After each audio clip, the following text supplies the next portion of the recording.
ইলিশ কিনেছি, ছোট ইলিশ দিয়ে কচুরি দিয়ে ঘাটি করবো, কচুরি দিয়ে ঘাটি খাবো, তারপর পুঁইশাক দিয়ে একটু চচ্চড়ি করবো।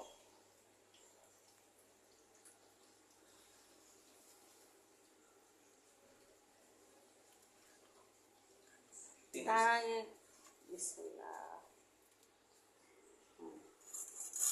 কেমন যে হবে।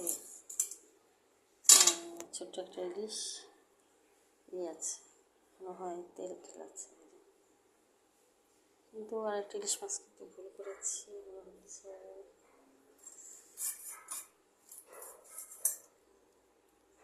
বড় বড় পিস করে নিয়েছি।